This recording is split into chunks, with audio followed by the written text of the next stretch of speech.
Good evening, Facebook. How are you guys doing? I hope you are doing well. And welcome tonight to our my 21st episode of Unpacking, where we unpack thoughts, concepts, ideas, and perspectives. Talk about things that sometimes I feel like I know, but I realize I really don't know. So I invite guests to come that are experts in the field or people that have maybe some takes that I enjoy and I want to explore. And tonight I have with me incredible man.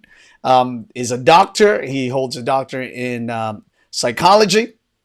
And if I did this wrong, I'm sure he's going to correct me with all these things. He's an author. He's been practicing for a long time, and can't wait for this conversation. So I want to invite you to tag somebody, share this feed on your timeline, maybe create a watch party. We're going to talk. We're going to talk today about mental health in light of a global pandemic. So this is going to be incredible.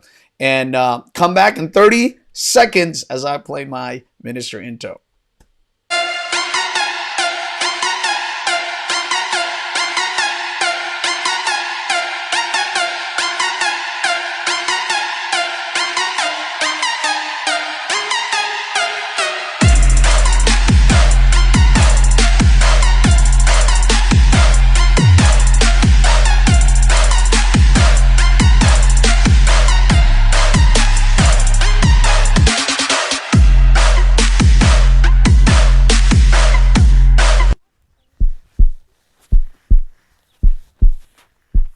Welcome, welcome, welcome, and thank you all again for joining me. My name is Lemuel Ayatut. I'm your host, and with me is Doctor Douglas Carpenter, all the way from Michigan, where he resides and operates his clinic. Would be called what is it called normally?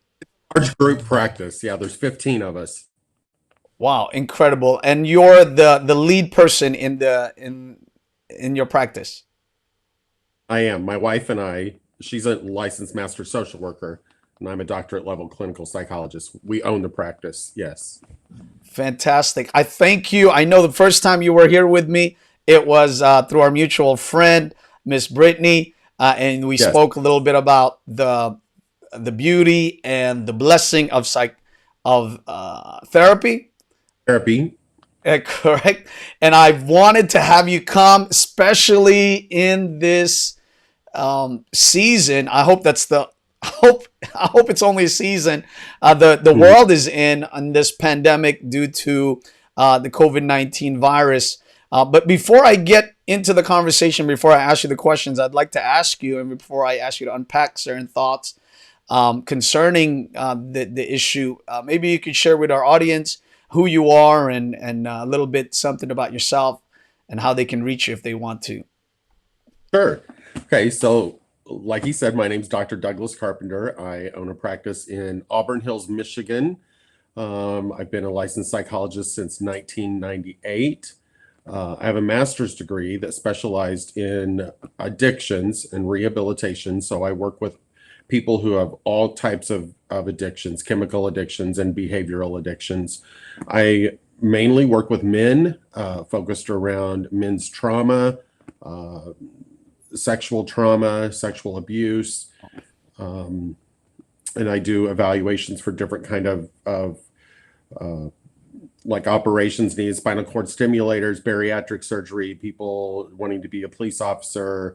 I work with lawyers who've gotten in trouble and are trying to be rehabilitated. So I do a lot of different things, but probably my main work is through uh, helping men who are struggling with usually sexual addiction, sexual porn, sexual dysfunction, things like that. Well, that's a conversation I would love to have with you again. I know you've written a book, right, on that very topic. I have my first book was Childhood Trauma and the Non-Alpha Male, and it's a look at how boys who don't fit the stereotypic pattern, like they're not into sports, they're not into cars, they're not into hunting, things like that, the difficulty those boys go through in finding their own sense of masculinity. So some of them may have grown up without a father. They may have grown up Mm. with neglect or abuse, and how that plays on them finding their sense of masculinity. And then hopefully in 21, my second book will be out, and it's called Secret Shame: Implications of Male Sexual Abuse on Male Sexual Development. So I interviewed 13 men in detail about their history of sexual abuse and how it has impacted their sexual development and functioning, and how that plays into their sexual lives as an adult. And the book's about 500 pages long, so it's a lot of sound research backed up by these Wow. individual men with their stories to kind of really help the literature to come to life and tell their story. So is this going to be more of like a clinical type of book where it'd be studied in colleges or clinics or Well, something like it that, could or definitely, somebody like me can pick it up and yeah, learn a little bit? you could definitely pick it up and learn. I wrote it for victims and their families, but Oh, it could okay. also definitely be something that a college course could use, learning about issues of abuse and sexual abuse. When you mention the title alone, it just grips me. I mean, Secret Shame. It's just the title is just incredible, and I not like in our conversation tonight, that's not what we're talking about. But I would love for you to come back again and discuss some of these areas, so that maybe we could unpack some of those things. Yeah,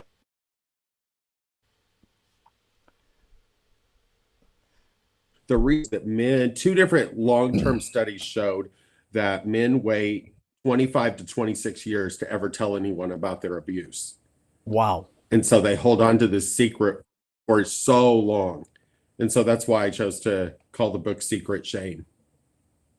I have actually I think episode 19. This is the 21st week that I'm doing this, and I think the 18th show, I had a brother who actually is a pastor, Mm, who just shared his sexual assault, that he was assaulted when he was a young person, from school, and the struggle that he had to go through trying to figure out, yes, how to kind of manage that assault.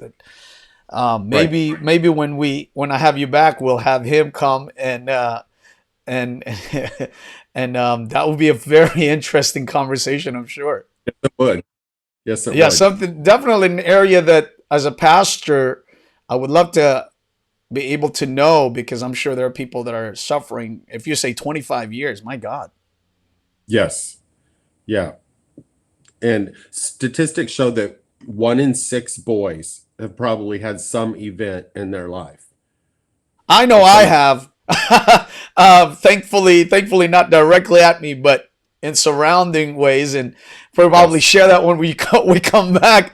I mean, I share with only a few people, so some things people don't even know. So, Right. certainly not something I share in my ministry. you know. But anyhow, I invite you to come because of this pandemic, because Yes. I know that there has been an increase in certain abuses and certain ideologies and certain conditions within the medical community and psych community, that is related to the pandemic. And I hope that was a delicate segue enough into, from sexual abuse into this thing. But Absolutely. Yeah. excellent. The current statistics say that this was as of June 30th. As of June 30th, 40% of US adults are having some type of struggle with a mental health symptom Mm. or a substance abuse symptom. So 40%, I mean, that's a very, very high number. So That you're doesn't talking mean about, that yeah, go you have a ahead. diagnosable condition, but you're experiencing some struggle in mental health or substance abuse as it Before relates to COVID. before I kind of break that down with you, would you just kindly unpack a little bit or explain to us what actually mental health, that umbrella, because it's a massive umbrella, I think. Would you Yeah, explain that a little bit? yeah. Um, it's just a generic term. It can it's like an umbrella, and underneath it we have like issues of depression, anxiety, eating disorders, substance abuse disorders, post-traumatic stress disorder, obsessive compulsive disorder. I mean, any disorder in the mental health field is going to fall under that umbrella of mental health. It's personality disorders, learning disorders. Yeah, So so is there like a thread that kind of connects them? What is the thread that connects these disorders into the mental health field? Is it like well, an aberration of the way people think and the way they approach certain things? no, many of these disorders have an array of origins. Some of them are truly biologically, chemically based in the way that your brain functions chemically with Really? neurotransmitters. Others are from ways that you've been raised. So that whole argument of nurture versus Right. nature, um, and some of those we don't completely know the origin of. Some of them you have to have been through a trauma, like post-traumatic stress disorder. You have an identifiable trauma where you feel like your life has been in danger. So all of those can have different origins. Like schizophrenia, it's a truly a biochemical issue. Bipolar disorder is a truly a biochemical issue, like Well, OCD as well. But post-traumatic stress disorder, even other anxiety and depression orders can be situational, or it can be internal from a chemical imbalance as well. So lots of different origins. So there's no real common thread other than it affects the way that your mind is working, and then that translates into affecting your behavior. so I want to. Oh, so it does kind of translate into a behavioral expression of these inward struggles, and that's Yeah, how. because we have signs and we have symptoms, and so that these are things that symptoms are going to be things that you personally are experiencing. Signs are going to be things that someone outside of you can see. Mm. Like maybe if you have panic disorder, you're shaking, shortness of breath. We can see those things, but I can't see that your heart is racing. That has to be something that you tell me. So that's symptoms versus sign. Thank you for that, doctor. That's clarifying. We talked about. You said that 40% of Americans. That's if my math is correct, 4 out of 10 people are experiencing it. So let me approach it to you in two directions. Number one, how does that look like for people that are actually suffering or clinically diagnosed with mental health conditions? How does that is that manifesting now? Because then the second question is, how does it look like for those of us that maybe are not clinically diagnosed, and how would that be being Yeah. shown? Well, there's a couple of different areas here that we could talk about. COVID has been very difficult on everyone. The sense of social isolation, not being able to travel much outside your home, not have contact with other people. So people with already existing mental health conditions have actually gotten worse through this time because of the social isolation, the depression, the anxiety, the things they're seeing on the news, can make their already existing symptoms worse. Then you have the set of people who have some kind of pre-existing uh, mental health issue that maybe is calmed down and they're actually doing pretty good. But then through this time of COVID, with all the stress that everyone's been under, that those symptoms have emerged back, and their mental health condition has come back, such as someone who may have been clean and sober from drugs and alcohol for an extended period of time under the stress of COVID has now relapsed. So there you've got somebody who's got a pre-existing condition that was under control and now has returned. And then you have the normal population, which really we have to break down at this point into two groups. And those are the general population and then healthcare workers, because we're seeing two different sets of symptoms in the general population compared to first line workers. And what are those? So in the general I mean, there is some overlap, but in the general population, we're just seeing a lot more feelings of distress, more feelings of depression, more feelings of anxiety. Insomnia has been a big one, and then just an overall fear of contagion that, they're going to get the disease. That there's a lot of words that we have heard. I've heard anxiety, depression. What are actually, sometimes we feel like anxiety and depression are kind of like the same, but they're not in They're which. not. Yeah, anxiety is more of a feeling of worry, Okay. nervousness, and Okay. worry, and something that we call rumination, like that you have thoughts that just continue to go over and over and over in your head. You may feel fidgety, That's feel like anxiety. you can't sit still, butterflies in your stomach, just constantly have a foreboding feeling like something bad's going to happen. I can't concentrate. My attention I'm very easily distracted. Hmm. Those are symptoms that we're going to see related to anxiety. The, Symptoms the of Yeah, go ahead. symptoms Yeah, of there's just so depression many questions. Go ahead, Doc. symptoms of depression are more like sadness, maybe tearfulness, can have disturbance in eating, disturbance in sleeping, can have low self-esteem. Um, you can have some worrying and rumination too. In depression, you may have thoughts of not wanting to live or suicidal ideation. So it's more like just being down, like probably not having a lot of energy, feeling unmotivated, where anxiety kind of creates energy because you've got this like motor inside of you buzzing all the time, where Yeah. your energy level in depression has been turned down. And so for these folks that are suffering right now, obviously we're talking about folks that uh, are are have pre-existing clinical conditions, right? For these folks that are suffering right now, how does the COVID aspect of it, not being able to go anywhere, or even like you said, the fear of even catching this disease or this virus, how does that affect them? Or have you seen it in your practice? The effects of the pandemic. Oh, definitely. I have definitely seen an increase in depression, an increase in anxiety, an increase in fear.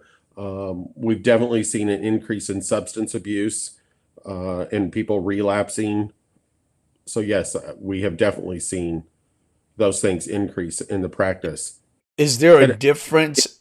in like pornography use Okay, uh, has brought on distress too. I mean, if I you got look you. at statistics that have Hmm, been crazy. put out by Pornhub, they ran all kinds of specials when COVID first started, trying to attract more users, and the numbers significantly jumped in porn use. My question is that a product of the anxiety or the mental health disorder, or is it a product of being home?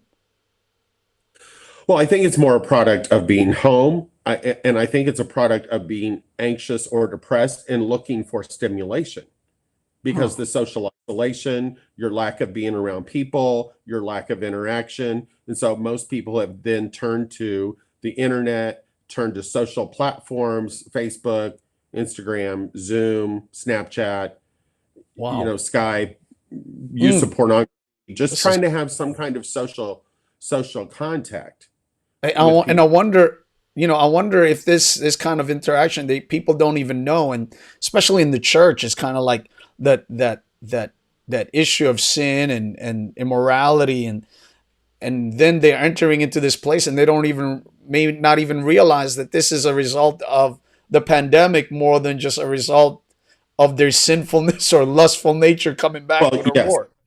And I've had actually several Christian men fall into using pornography during this time and then come in for treatment because they've either been discovered that they're using or they feel guilty themselves for having doing that. But it's really been a source of trying to soothe their own anxiety that they've Huh. fallen into the pattern. Or, Very intriguing. another problem has been people who live alone. have been so isolated through this that they have fallen into negative patterns just for stimulation, either pornography or drinking or, like in the Wow. state of Michigan, it was kind of crazy that, um, almost every business was shut down, but the liquor stores weren't. Right. You could go buy alcohol through the entire pandemic. Well, what else? What are people going to do when they're sitting at home bored out of their minds with nothing to do? You can't go anywhere, And and so, especially if you're in an apartment by yourself. I mean, this You're this obviously looking for affect. stimulation. Yeah, I guess this actually can affect. I mean, marriages in relationships. Have you seen that also, Doc? Or is that being talked about in your circles? Oh, yes. Oh, yeah. It has definitely affected relationships. Think of, okay, think of a marriage that was already not kind of Yeah. going so well. Maybe you weren't getting along real great. And now you've been cooped up in the house with this person for three to Wow. 6 months. Some of you are still there. Your children are there too and can't That's leave. revelatory. And if you have a difference in parenting style and now all of you are in the same house and can't leave, there's been a lot of conflict within families. I've seen some families pull together and this time bring them closer together and repair some of the issues because they've realized what's important. And then I've seen other families where this time of having to be around each other it's just caused an implosion inside the family to where, you know, I realize being around you every day how much I really don't like you. I mean, I shouldn't be laughing, but it's the truth, right? It is absolutely the truth. So I mean, I feel like by asking this question, I'm bringing us to like almost a conclusion, and I hope it's not the case. But how then do we deal with these perplexing ideas that are coming to our head that's not even really related to a substantial, maybe a substantial feeling that we have concerning this person, but it's really affected, or it's really kind of like built up by this pandemic. Do we look at these people as, you know what, this is who they really are, or do we just say, you know what, we need to extend grace and forgiveness because they're suffering through it, and this is the way of their answering? Or are we revealing who we are really? Well, I guess on some level, I want to say that I don't know that it matters when it comes to grace and love and mercy. We should always display those things no matter what, even if that's somebody's real character or if it's something that's coming out through stress. Yeah. But I think you have to stop and look at each individual person's case. Like I said, this has been much harder for people who live alone, because of the lack of interaction, the lack of stimulation. So, the depression, the anxiety, the relapse into Wow. negative behaviors have been really difficult for people that live alone. And so what would you be, what if I came to you and told you these things, what are some of the navigating tools you'd give me in order to help me not get into it and deeper, whether it be alcohol, whether it be you know. Well, no matter what, I mean, okay, so the first week of this, I stayed in my pajamas too, right? And just baked chocolate chip cookies all week long, right? Because it was like, wow, we get to stay home. I don't have to go to work. Like, Right, I right, don't have to get dressed. I can right, just right. like, make chocolate pie, make chocolate chip cookies. But then after a week of this, I'm like, okay, I can't do this. I'm going to weigh 300 pounds if I do this. You know, Right. I keep encouraging people that even if you're in your own home and stuck there, Okay. you have got to still stick to a schedule. Okay. You need to go to bed at the same I'm gonna time. write this down. You need to get up at the same time. You need to get up and take a shower. You need to get dressed. Yeah. You need to plan things throughout the day. If you're working from home, then you need to get up and just treat your day just like you would if you were going outside of the home. You need to try to keep your routines as normal as possible. That's what your body's used to. That's what your mind is used to. your unconscious is used to functioning in a certain way, and the more that you can maintain that, the healthier you're going to be. But if you start breaking all your routines into things that are much less stimulating, then it's going to lead to more of these kind of mental health issues because your body's just out of whack. Like I've seen a lot of people who their sleep wake cycles are all messed up now because I'm like sleeping till 11 in the morning and staying up till 2 in the morning, because like I'm working from home, but there's no set schedule as long as I get my work done, blah, blah, blah. And so, I mean, that's really not helping you at all. You really need to stick to your normal routine and make sure that you're working in exercise there.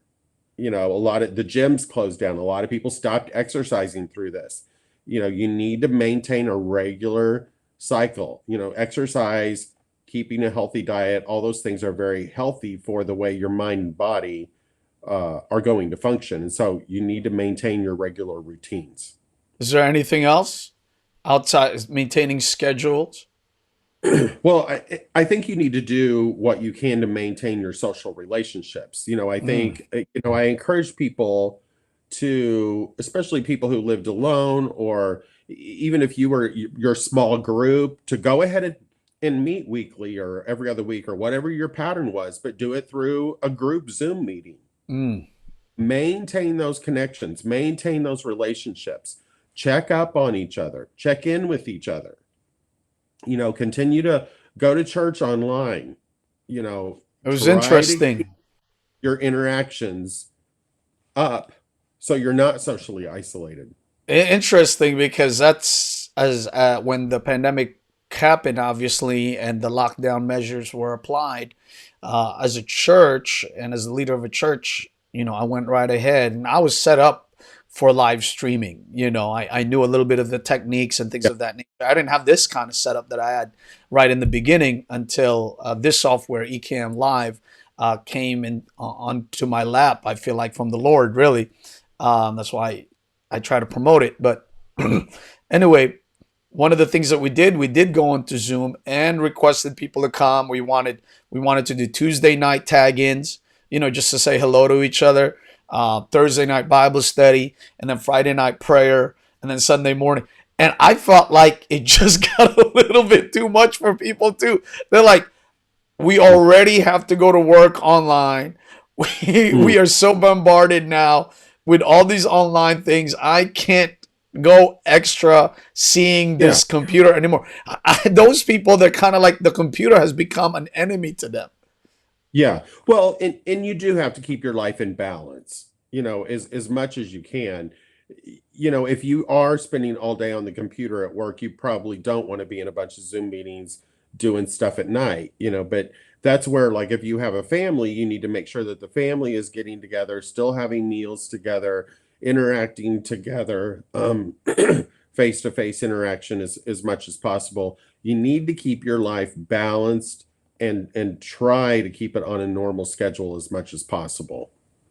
So I have right now stick to schedule, maintain social relationship, keep in balance with all those things. Now, let me ask you something. As a leader, what is it for us? Because we're trying to navigate these things from kind of like the cloud, so to speak, from above, trying to engage people, trying to bring people into these connections that are digital.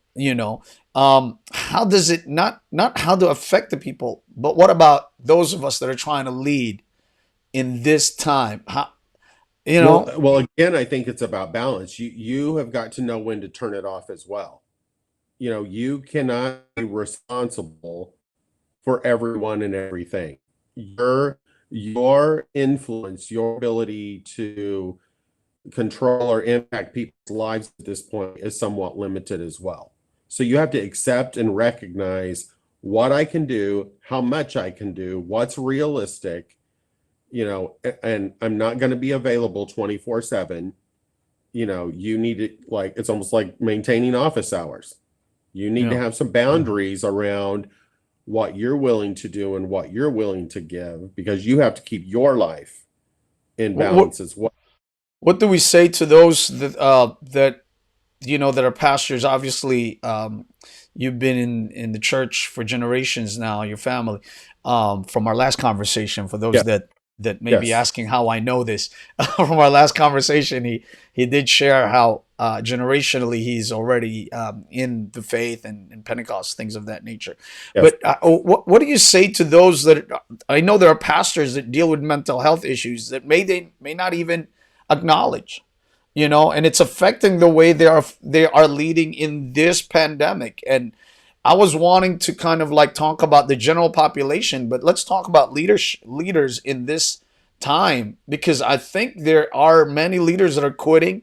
There are many leaders that are like giving up, and because they're waiting for responses from the general community to respond to some of the measures that they're putting out online. And the measure, because of all the mental health conditions that befall everybody in this kind of lockdown, now they're affected in a way that maybe is unhealthy for them. Right. What do we Well, tell those people?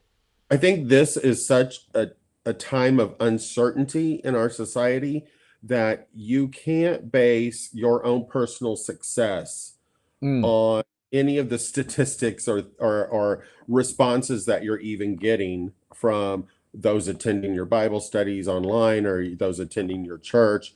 This is not a good time to be basing your success on things that you have absolutely no control over. If you're But leaders are always about control, Doc. They're like, I want to make sure that these things are going on, and that feeling of defeat and loneliness, and you know, all you can do is offer the best that you have, and God has to do the rest. I tell people, like when I teach substance abuse training courses, I tell people that the measure of your success is not that you get a ton of people to stay sober. It's that their relapses get further apart and less intense. Okay. I don't think we should base any of our success on an all or nothing basis. this is so You good. know, everything is on degree. And right now, with everything being so messed up and so many people having, depression, anxiety, all these mental health issues, you can't base your success off of just what you're getting back from the internet. You have to base your success on knowing who you are, knowing what your calling is, knowing that God has you right where he wants you to be. It's got to be more of an internal factor at this point, not external factors. I just said this thought in my mind. How do you know if you are getting to a place where it's very unhealthy and you need to do something more than just what you're saying is trying to schedule, balance, all these things, and it's affecting you? What does of being affected adversely looks like, Doc? How Well, if I was gonna look at myself and be like, I need more than just prayer right now. I know that sounds weird from a pastor, but I need to talk to but somebody because okay. it's becoming So, something. am I experiencing something, some kind of symptom or attitude or belief that I can't stick to my regular schedule? Am I finding myself like I'm just so tired and depressed in the morning I can't get myself out of bed, even though I set my alarm for 7 o'clock. I was going to try to stay on my routine. Are you having problems where I just can't stick to my schedule? Are you But having problems with insomnia? Are I'm, you having problems with sleeping?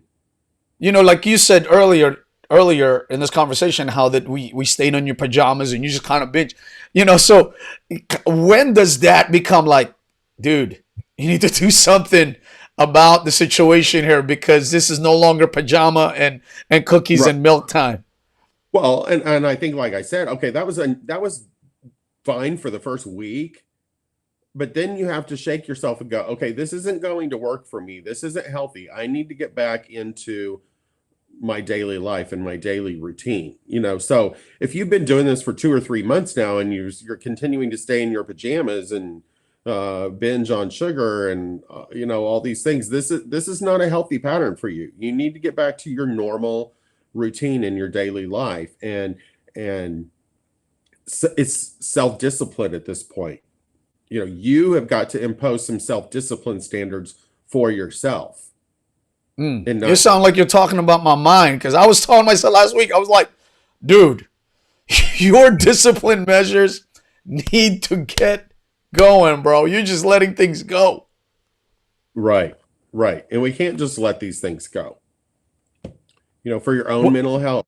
yeah, when You do know, you it, know when do you know when it's becoming a little bit more than just you being about the pandemic? Or when do you know when the pandemic, I shouldn't say when, but how can you kind of self gauge, or maybe if you're looking at somebody else, how can you gauge somebody saying, "Ah, man, this is more than just your regular run of the mill, well, pandemic response. It's becoming into a place where the mental health issues is kicking right. in." Do you feel like there's a change in your personality? Do you feel like you're not being who you typically are? Are you having problems with your eating patterns? Are you having problems with your sleeping patterns? Are you more irritable than usual? Are you having more conflict with people around you than you ever have? If some of those things are going on, then you might be experiencing some of these increased symptoms. And one advantage that we have right now through COVID is most mental health care workers are working through some kind of social media platform. And so I think it's easier and almost more confidential during this time, that if leadership wanted to seek help or wanted to get Mm. support with therapy, it's pretty easy to do that, and it remain very confidential. I mean, it remains confidential no matter what. But even through this time of COVID and meeting with patients online, I mean, I have been busier. I have done more therapy in this time of COVID than I've ever done in any week. Like, I've had weeks that I've seen like 50, 52 clients for Wow. therapy. I've never had weeks like that outside of COVID. You And what are know, they coming with? What was their initial conversations? just all kinds of stuff. Family conflict, spouse conflict with my spouse. I've been home alone for 6 weeks and I'm scared. I'm Mm. depressed. I'm anxious. I've relapsed. Just an array of issues. All the things that we've been talking about. You Now know, you were saying some of the things that are symptomatic that you can figure out, out of schedule, eating habits, your kind of like tolerance for people. How about those times when you just feel a certain like angst about your life, maybe just you feeling like hopeless, or maybe crying internally, yes. just Yep. If you're crying more, if you feel more emotional, if you're having thoughts about like suicide, and that mm, I don't want to live, or I wish I would just wouldn't wake up tomorrow morning, or if you're having thoughts that you don't normally have, there's a reason for those. You've got to figure out what's behind those thoughts, what's driving those thoughts, and talk to somebody about them.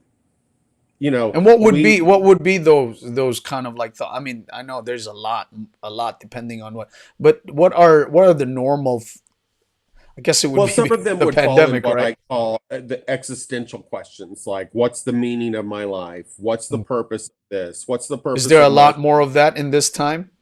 There's a lot more self-questioning. And I think we've kind of had some double whammies through this. We've had this corona thing, then we had all these racial issues and all these Yeah, riots, right. and now you've got the upcoming election, and there's Mm. so angst between the liberals and the conservatives that it feels like there's no place in our life right now that where it's peaceful. Everything is in unrest. The country is in unrest with the pandemic, with the riots, with the election. So it's hard for people to feel some sense of serenity Mm. because there's all this turmoil around us.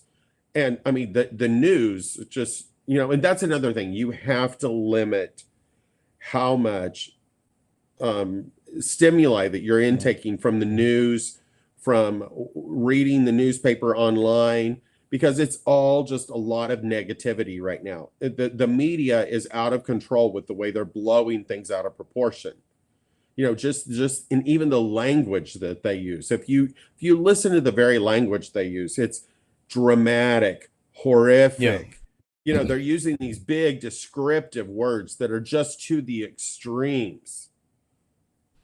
Deadly. I mean, just if you even listen to the way that they have described Trump's symptoms of COVID, and he didn't really have many severe symptoms. Yeah, for a But 74-year-old man, right? yeah, but if you listen to the news broadcasters, the descriptive words that they use to talk about his symptoms, it's just absurd. So if you're Well, listening to all, I've been doing your advice to keep away from from that type of stimuli, so I don't yeah, know. yeah, I think people really have to limit how much of that they're intaking and processing, because it's just so toxic. What do we say? What are you saying to those people that are financially in a place where they're strapped, and that's affecting, you know, their mental health? What should they be doing to kind of offset, make sure that they have their mind is under control? Is that the proper word, or at least kind of like Well, mindful of that's their mind? that's difficult, because they are truly in a state where they are panicked. They are panicked about their financial situation. They are panicked about, how am I going to pay my rent? How am I going to feed my kids? Their survival instincts are kicking in. And Is this different than? Would it when be our different than survival just? Yeah, go ahead. kicks in, Sorry. we have a different mindset. We will fight. We will do whatever we need to do, to survive. Um, and so I think, if you're in that situation, you have to be careful about where you're letting your mind go, or that you're Right. getting support around you from a church, from family, from community sponsored things where there's food banks, the food lines where you can get food. You've got to stop and think. You can't just become completely emotional. You have to keep one foot in your emotions and one foot in your cognitions, where, I've got to come up, I've got a problem solve right now. I've got to come up with solutions. I have to stay in a problem solving mode. I can't just jump into survival mode where I panic. But that can be very difficult Yeah. when what you're truly facing is, feeding your children. Yeah. Mm. So there's some legitimacy to some of the mental health problems that people are having. The fear, the anxiety, the depression. Some of those are very legitimate. Are they? Are they? Because I'm sure these financial struggles and strains are been around, obviously, but is there an added or multiplying effect to the way people perceive financial security when it comes to a pandemic like that? I know you've never been one, but I don't know if there have been studies and psychological studies about these things during a pandemic. Is there a multiplying effect, or it's pretty much the same financial burden and financial struggle? No, I mean, I haven't seen any research. I haven't looked that up, but I can only imagine that it is exponential through times like this, because, I mean, you have people who maybe have spent their life savings trying to build a certain Mm, business, especially in a service industry business, now mm, that run the risk of completely losing their mm. ability to carry on in their business and continue to make a living for themselves. And now they don't have anything to fall back on. So how does that? How does one kind of try to get a hold of their mind? What can we do? Well, I think maintaining your own spirituality, your faith in God, your faith in um, just your family as a unit, reaching out to your church, finding support in the groups and the areas where you feel like you can get support, I think is what you need to do. The, But the you also need to recognize that some of these are very real problems, but many of them are often out of your control too. So you have to recognize what is in my control and what is not in my control. And I have to manage those things that are in my control to the best of my ability. what do you say to those people that have propensity for abusing certain activities? We talked about pornography, and we talked about alcohol, and the relapses. Can you unpack a little bit on that struggle, maybe for those of us that do not understand it, and maybe for those that may be listening that are feeling like they're about to struggle in there, what can they do? You probably mentioned it already, but maybe it's worth reiterating.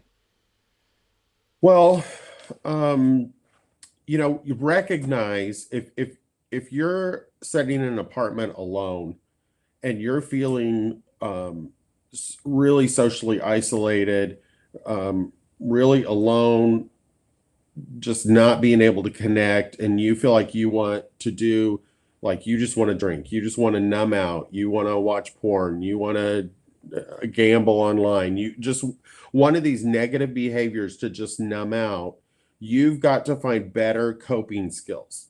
Like you've got to find ways in your apartment or in your environment to exercise, find healthy ways to get those endorphins flowing through your body and not just chase highs, because Mm. those are just going to lead to further problems. You have to find healthy coping skills just like everybody else. And it's interesting that you say that, because if we could go a little bit to the positive end of that and kind of hop in and take that for a little stroll. It's interesting because this is the time my wife and I've been wanting to do some real estate investing, and it's possibility it's a product of what you're saying. It's just me trying to find a positive outlet for some of these things that I'm dealing with in the pandemic. Yeah, but you have to stop and examine, is this a good time for me to do that? Do I have the resources to do that? Is this a healthy way for me to spend my time and energy right now to occupy my mind and time? And if it is, good, then you have been resourceful. You've problem solved, versus sat around and drank a bottle of gin instead. I've You, never you been a know, drinker, so thank God. so you have to find positive, healthy coping skills. Mm, Like if you have a family, then maybe you implement movie nights, yeah, family game nights. right. Maybe you do some crazy fun things with your kids, like turn your whole house into playing hide and go seek. Yeah. You know, you interact with your family, you find positive coping skills. If you don't like your family, like the way, like you mentioned earlier. Well, and that's a problem, and that's where a lot of families are having difficulties. And the problem here is some families have recognized, hey, we're not good for each other, we need to get a divorce. But the Mm, problem here is the courts are way far behind overwhelmed. and overwhelmed. So divorces right now are being strung out for months and Wow. months and months and months and months. So even if you don't like this person, you've got to come to the table with them and come up with some kind of living arrangement that we're going to get along, we're going to be agreeable, even if it's just for the sake of our children. Interesting you say that, because I've done over 2 dozen weddings, and I have very little divorce ratio. But this season, I've had several people come and be like, "I'm done. It's over," and I'm just like, I'm kind of like facing it as in like a marital issue or a relational situation, but maybe I should step back and realize this may be more of a product of the pandemic also. It very well could be. You need to talk to that couple about how are they spending their time together? What does that look like? What are they doing? What's their sexual relationship look like? What are they arguing about? What are they fighting about? Is one of them depressed? Is one of them Mm. anxious? Is one struggling more than the other one? Like, what's going on here? So How did we point? what do you say to those that are maybe on the side of trying to keep the marriage, and the other husband or the wife is struggling in this pandemic, and they just, they don't have a doctor to talk to, like I'm talking to you tonight. What do you say to them? What position should they take while this is happening to their spouse? Well, I try to tell people all the time that you never should make a life choice decision in the time of a crisis. So, when I would consider this pandemic period somewhat of a crisis for Oh, all of good. us. So now is not really a good time to be making lifelong decisions. When especially if you feel like you're under a lot of stress, if this whole pandemic thing has really gotten to you, because this may not be your true level of functioning if this wasn't going on. And so you don't want to make a major life decision and then get through this pandemic and realize, hey, I'm back to my normal self. I made a huge mistake here. Well, So, I mean, yeah, I mean, it's good to make decisions when you're in an emotional state. well, I know my wife and I, Jennifer and I, have been talking to married couples, and especially those that are within our community or within our circle of friendship, and we're kind of trying to navigate this season with them, and some of the things that you've mentioned, whether it be um, issues with lust, what the church would call lust, or Yeah. sexual deviance, um, and then again with just dealing with depression. Some things just anxiety, or the things that are related to having to be cooped up in one place, or not having the ability to go anywhere they want to go, whether traveling or what have you, especially if it's a family that loves to Right. travel, and that find their release in traveling. Now we're talking to the people, and they, some people, they just, I think I heard somebody say, an actor, and they said we used to spend 2 hours, 3 hours, 4 hours a day with each other after work, but now I have to be 16 hours, and it's a terrible weight, and we didn't realize some of the things that we didn't know about each other.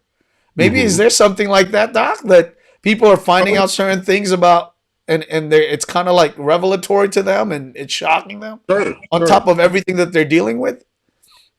Yeah, but also you have to recognize that we're not in a normal time. This won't last forever.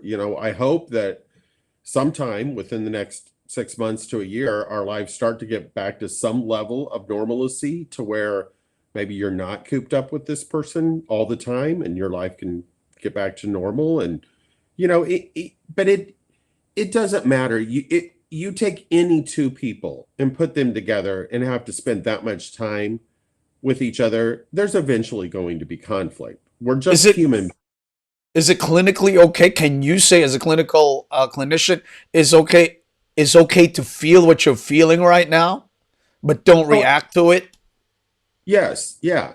I mean, you can have a lot of irrational thoughts and feelings, but that doesn't make them real. Mm, A person's perception is their reality, but your perception may be off right now as well, or it may mm. be influenced by your current situation or your My God. surrounding, and you don't want it to act on that in a permanent way. You need to recognize that the circumstance that you're in is not normal, and that if you thought, oh, I'm going to leave my husband and I would be much better off with that other man. Well, if you spent 16 hours a day cooped up in a room with that man, eventually you're going to fight with them too, because men are all the Maybe same. the first 2 days, 3 days may be good. Right, right, right, right.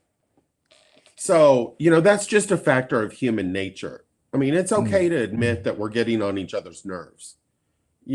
It may be okay to say, okay, for the next 5 hours or so, I'm going to go to this side of the house. You go to that side of the house. You I do need your you to thing. leave me alone. I'll meet you for lunch, and that's okay. Give yourself some time. Give yourself some That's space. oh man, so good. Doctor, thank you. I feel like I've been talking to a therapist all this time. Can we talk for just and I know I don't want to take too much of your time because you're not billing me, thankfully. But I do want to talk a little bit about the positive aspects of it. And I think I mentioned it a little bit with my desire to go into real estate. Some of the positive outlets that people can do starting a business. Um, Obviously, you've got to know what's going on, but some of the is that okay? I mean, can I Yeah, fall I into a situation where it's positive because of some of the negative that's happening? yeah, I've encouraged people to use this time wisely. Think about something that you've wanted to do. Like maybe there's a stack of books you've been wanting to read. Maybe there's a musical instrument that you've wanted to learn how to play. Maybe there's something you've been wanting to research. Maybe you've been wanting to learn how to better cook. YouTube is a wonderful place to learn all kinds of things. Um, Amen. you know, That's where I'm learning all my real estate stuff. okay, looking around your house saying, okay, now's a good time to paint the house or redecorate this room or that room. And, how can I use this time wisely? Because in some ways, you're being given a break that we wouldn't normally get. So, how can I use this time wisely? For me, it's been like there were several books that I wanted to read. I didn't actually end up getting to many of them because I ended up being more on the front lines here, helping Yeah. people through some of these issues. And I ended up working more than I ever anticipated working. I kind of thought, oh, good, I'm going to get to read all these books. I'm going to get to research and, finish my book and do all these things. But my work actually increased. But, People are you know, tripping over it I, themselves. but I saw other people really use this time wisely, So what do to you how do you navigate that, especially for a person that struggles with mental, if I should say mental health, maybe not mental illness, so two different things, doc? Well, mental health is I think, a broader category than mental illness. Mental illness is you've actually been diagnosed Okay. with a disorder, where mental health can just be any level of functioning with your psyche and, that mind-body connection. But even with people who are struggling, either with a disorder, without a disorder, I've still worked to try to navigate them to think about, okay, what can you do with this time differently? So How there's an can activity. You have to actually, so for a person that's struggling in this time, they have to take on an activity, whether it be physical activity or mental activity or both. well, preferably both, because again, your body needs that movement. You need to stay up with exercise. Just you need to keep your body as active as your mind. So I've tried to encourage people to find positive things to do that involve both their body and their mind. But Very. you've got to figure out, look at this time as a blessing and what can I do with it?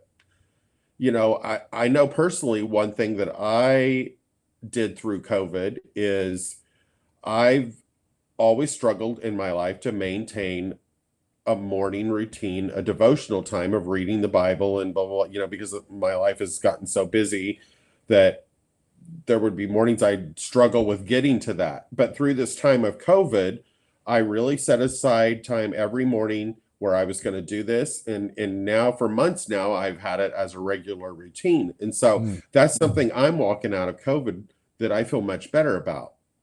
I now have a routine around sitting down and doing a devotional every morning for myself.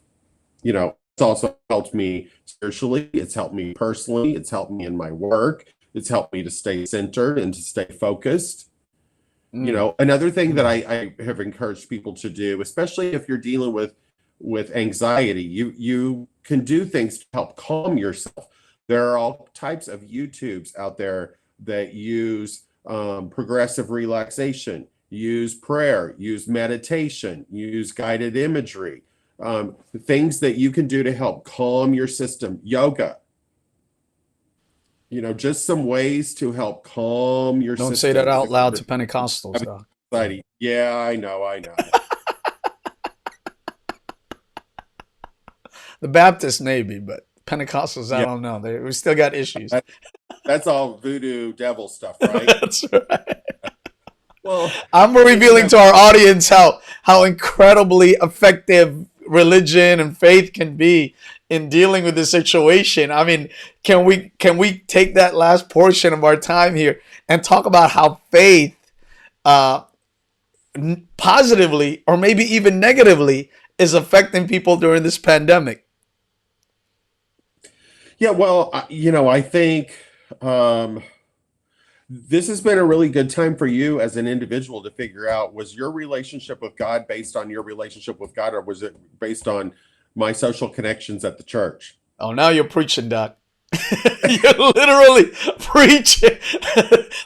Those are some of the things that I think about in the beginning of this pandemic, man. How Well, many people sure, have really been sure. coming because of God? Or, we don't want to prejudge people, but No, but I think, you could use this time spiritually as an individual to grow your relationship with God through your own personal devotion, through your own personal Bible reading, through your own personal, schedule around prayer, and you could really build your own relationship or attend Bible studies online, to where that's an area that you could really grow and use as a positive coping skill for yourself through this time.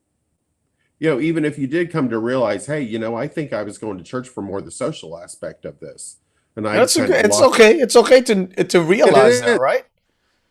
Well, absolutely. We're social creatures. I mean, even the Bible says, forsake not the assembling of yourselves together, where two or three are gathered.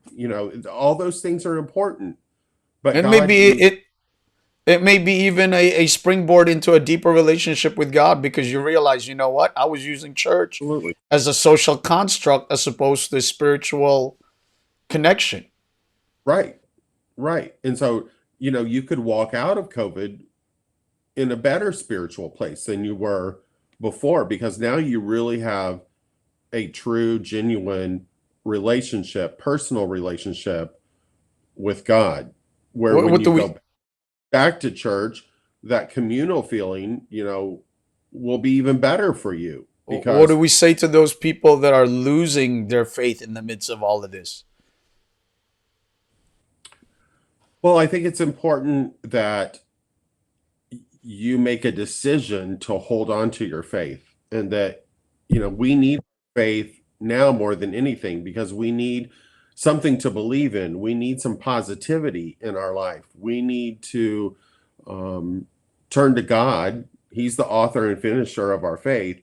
We don't know what's going to happen through this time. We don't know how the election's going to work out. We don't know. There's a lot of unanswered questions, you know, but holding on to your faith, turning to God for yourself, these are really positive things that now would not be the time to walk away from those things Is when you need can them. that be a sign maybe or a symptom of some other mental health issue? Like part of the depression is kind of like being feeling secluded. I don't want to connect with anything, anybody, anything, anywhere. I just leave me alone. Well, yeah, I can see depression affecting a person's spirituality, because it just dampens you and your feelings and your emotions, and you want to withdraw. But I can also see anxiety as, you becoming so worried and nervous about things that you almost feel like God is not in control. Mm.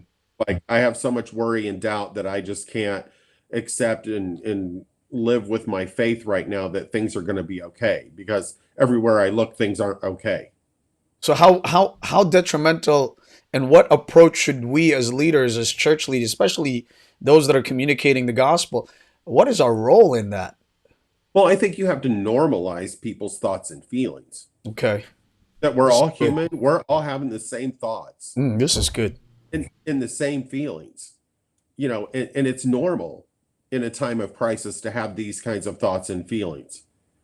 But we have to Wow. hold fast to the things that we know, the truths that are in the Bible, the promises God has made us.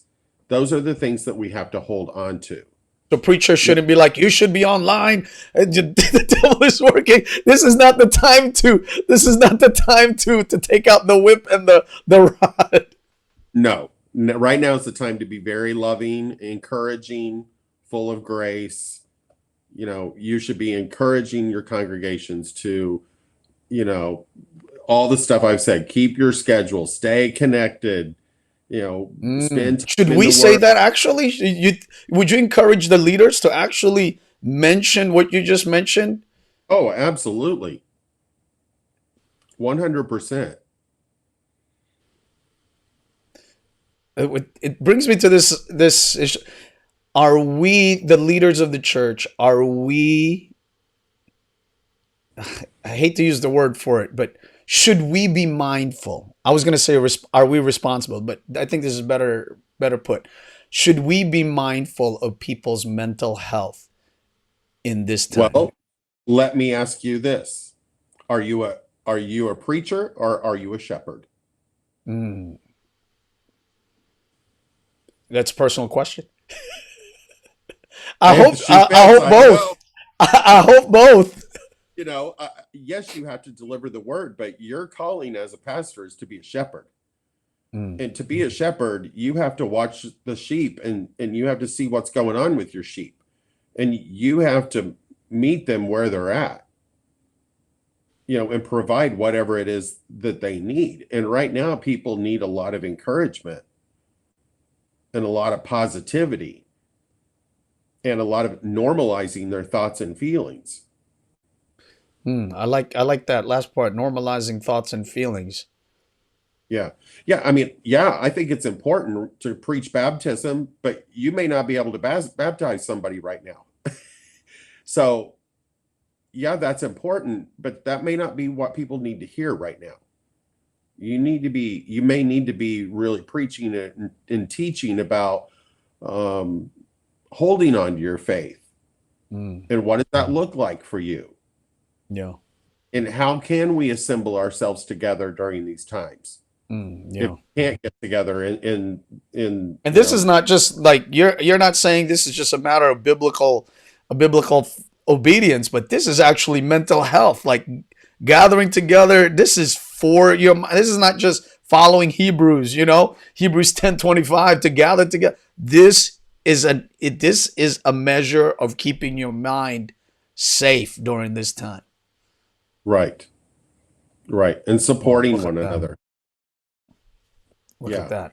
For those that may not believe in community, um, as in church wise, uh, it can translate to their own circle of friendships. No, Doc? Yes, absolutely. That's why I encourage people to, when we even saw some companies doing this, like on Friday afternoon from like 3 to 5, they would just like have everybody in the company get on a Zoom meeting and just talk, or you saw companies having like cocktail hour, at the end of the week on Friday, just to let everybody get together, to voice their concerns, their feelings, to de-stress. I encourage people, like I said earlier, if you have a small group at church, do your small group online, get everybody together, and maybe you don't even need a topic. Just do a check-in. How's everybody doing? How are things at home? What are some ideas that you guys are doing with your kids to keep your kids Oh, occupied? that's good. Just practical things and practical advice. How are you guys doing homeschool? Like, how are you Mm. managing the whole school thing with your kids? Because my kids are going stir crazy. It's about sharing those real life situations with one another and supporting one another. Wow, this has been such an insightful conversation. I hope you enjoy this conversation as much as I have done. I hope I've asked you questions that are worth your time tonight. Sure, sure.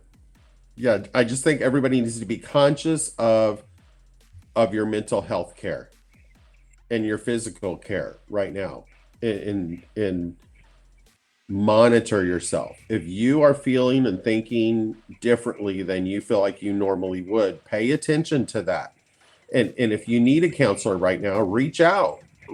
Call a counselor, get an appointment and talk to somebody. There's no shame in talking to somebody about where you're at right now. Is there some national hotlines? I know you're in Michigan, and you're probably inundated with Michigan.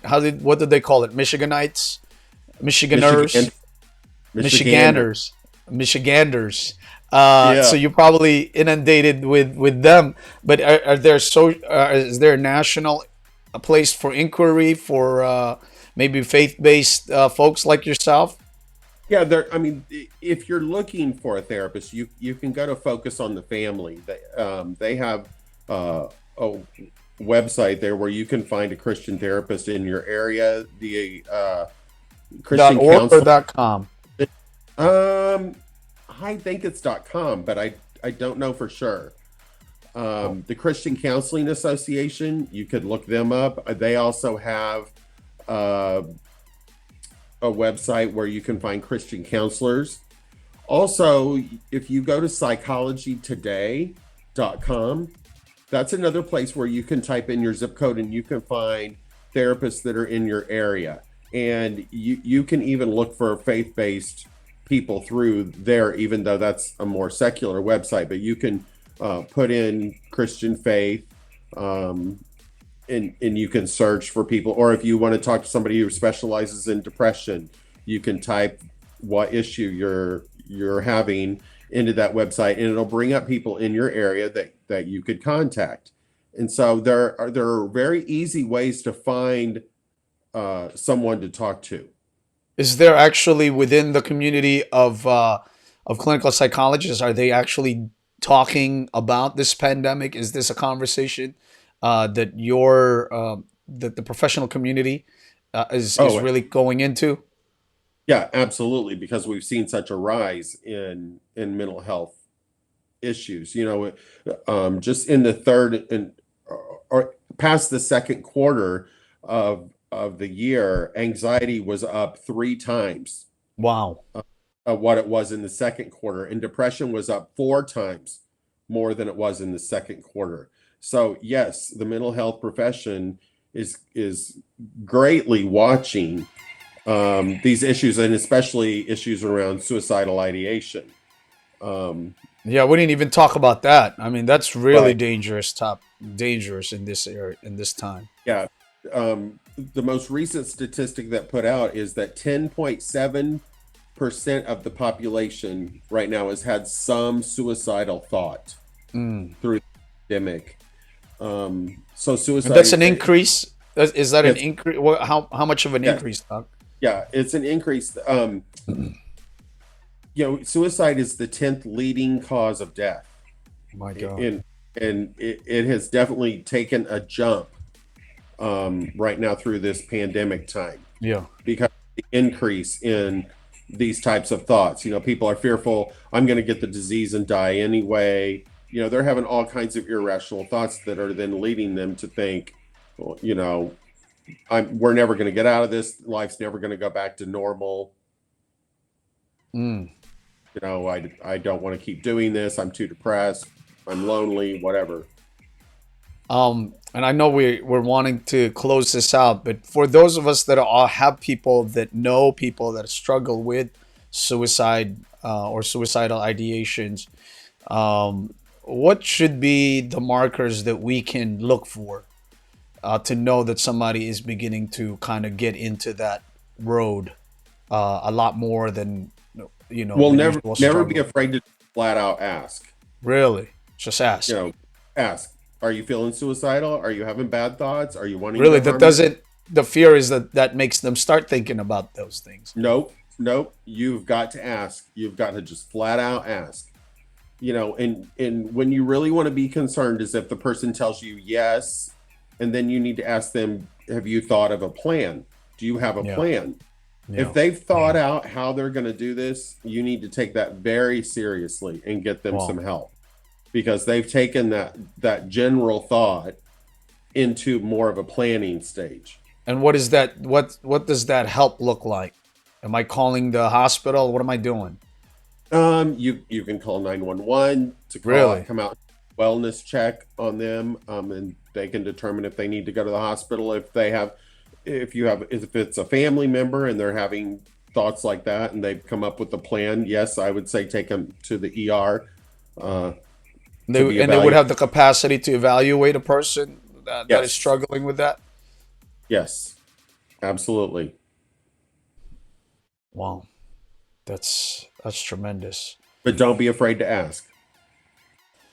All right, Doc. I could continue talking to you, but do you want to maybe share just a closing thought about mental health and the pandemic in light of this pandemic for people to consider? I'll give you a few minutes. Well, just to reiterate a couple of the things I said, I think a major contributor to this right now is how much time you're spending listening to the news, social media. You need to be careful about how much negativity that you're absorbing and taking in from outside resources. So limit your time listening to the news or reading the paper or any types of broadcast. And again, make sure that you're just keeping your life on a schedule and Mm. in balance. Make sure that you're doing positive things for yourself, physically, mentally, with recreation, developing new habits and hobbies. Make sure that you are taking good care of yourself. What an incredible, Closing thoughts. yeah, that's incredible closing thoughts. And again, thank you so much for being with us today. Looking forward for the conversation we have about your book. I'm gonna go ahead and purchase that book, read it, because I do have the first book, which is the childhood trauma and the alpha male. Very interesting. It feels like or it sounds like it's gonna be one of those clinical books. But the second book feels like it's going to be one of those personal books. Like you're going to Well, read about yourself in that book. I think you'd be surprised from the first one too. I Okay, use a all lot right. of case examples through both my books, so that way the information, you can personalize it. Is there a website that we can that people can navigate to get to you, or are you Um, on Facebook or? I'm on Facebook. I'm definitely on Facebook. Just my name, Doug Carpenter. Yeah. My business website is www.insightcounselingpc.com. And you can contact me through email through the website, www.insightcounselingpc.com. And then you can find my book on Amazon. I also have a YouTube channel called Insights with Dr. Oh, C. that I didn't know about. Okay, it's called Insights with Dr. C. So there are Ins- several videos on there that I've done, either interviewing people or with different topics. I did a TV show for about a year and a half where we talked about all kinds of different mental health topics, and a lot of those videos are uploaded to the YouTube channel so Insight with In- Doctor, with Dr. C. is that Insights with an S? Yes, Yeah. Insights with Dr. C. Does that look right? I think it's Oh, I DR. spelled I spelled the S. Yeah, you spell Insight. Insight wrong. Is that right Insight now? I think it's just DR period C. DR. Okay. Dr. Let me make sure we got that correct. Doctor C. And I think I got this one right there. Is that Yeah, right I now? think so. Yep. Oh, man, that's gonna be that, as the young people would say nowadays, as lit, Doc. Woo! Woo! Thank you. I think I broke my ankle just saying that. pulled a hamstring just saying that word. But anyway, thank you again, and I hope you enjoyed this time with me as I did with you. And for those that have been watching us, thank you guys for joining us again. This is going to be right on YouTube, LJA Ministries, and LJAministries.com. This will be up, Unpacking episode 21 with the good Dr. Douglas Carpenter over in Michigan. And I'm just so excited about this. I think there's some insights that really can change people's lives, talking about just regular people all the way to leadership approaches about mental health and taking care of the people that, for those of us that are in ministry, that God has given us to shepherd. So I hope that you take what the good doctor has shared with us tonight, and hopefully it will begin to change some of your perspectives in this time. Again, like he mentioned, it is a volatile time, and we have to take care of the way we think. We have to mind our mind in this season in the world. And it's not going to be always this way, but while it is this way, we have got to think and be concerned about the way we do think. So until next time, hope to see you again next Monday at 8:05 p.m. Eastern Standard Time. This is Lemuel Ayatude signing off. God bless you. Thank you again, Dr. Doug. You're welcome. Thank you.